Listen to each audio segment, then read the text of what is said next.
welcome to this special tutorial. We did the setup of the ZooBC node on a Ubuntu machine in a virtual private server. We show how to set up the Raspberry Pi, but we did not show how to do the install of the node in the Raspberry Pi. It should be identical to the Ubuntu, but somebody tells me that something may go differently. So without further ado, let's try to do these procedures and see what happens. So first we need to plug in the Raspberry Pi and wait that it connects to the Wi-Fi network, and then we can access with SSH root at the local network IP address of the Raspberry Pi. This brings us in the Raspberry Pi as a root. We create the directory ZooBC, enter the directory ZooBC, and then with the wget we need to download the installer script. So we'll get https decbc.com/ZooBC, important uppercase letter, /ZooBC setup.sh,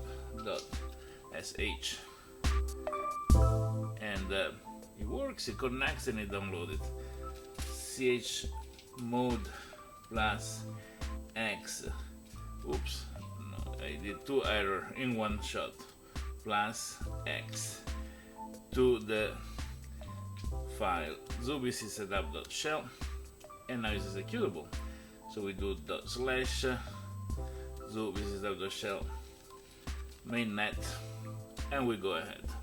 Now you should have the script recognize that we are running in a Raspberry Pi and is downloading from the DecBC server the correct binaries for the Raspberry Pi. That's in theory, but in practice it's gonna really work like that. Let's see. It may throw an error now. Now it's asking for the port 8001, 7000, 7001, and now it's asking for the owner address. What we do? Let's do this. Let's go to our wallet, go to home, choose the second account. We need to add a new account. We call it RasPi. We add it and we copy this RasPi. It should be already the second one, yeah? For INB, yes, it's the second because it's the second that we created previously. And let's place it here. Alright, let's get the node C generated automatically.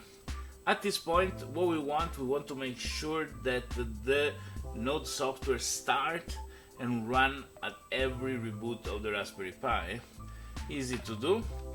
We have this command here to install the daemon, and here we go. We should get an OK, right? Then rather than install, we need to do a start, and the start works okay. We want to know the status, and here we get the fact that it's running. So the node is okay, should be working. Where are we? We are in ZooBC, so there is to access again the ZooBC mainnet. Here we have our configuration file, resources, the two binaries. We remember how we did with the other ZCMD, and then we have all the different functionality to interact with the node.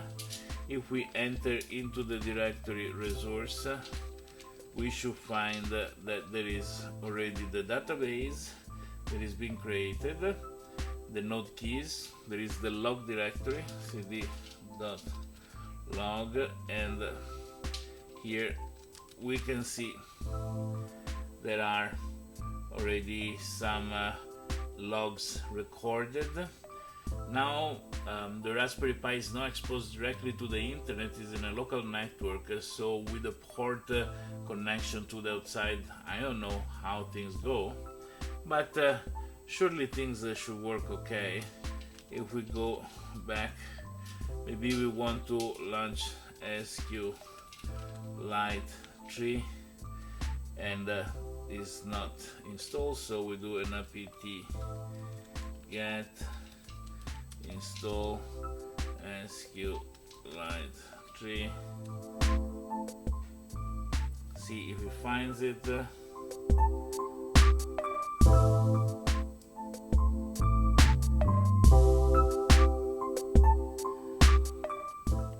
Let's see if it works, if we're installing it or not. SQLite 3, yes. So we can try to open the database with that .open slash root slash ZooBC slash ZooBC dot mainnet slash resource slash ZooBC dot db. Okay, we can see the tables.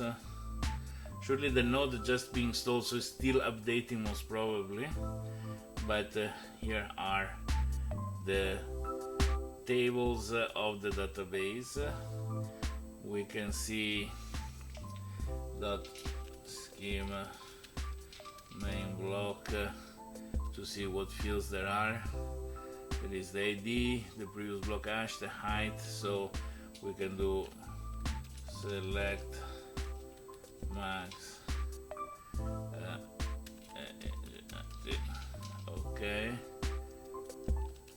from main block still at 0, which means that the node is not yet updated with the rest. The max height of the block is 0. So probably the router need to let the port to forward to the correct internal IP address. So there may be some configuration to be done in the router to say port 7000, port whatever, need to go to this device at this internal IP address. But that is things for another tutorial. The setup on the Raspberry Pi works alright. Thank you for watching and see you at the next tutorial.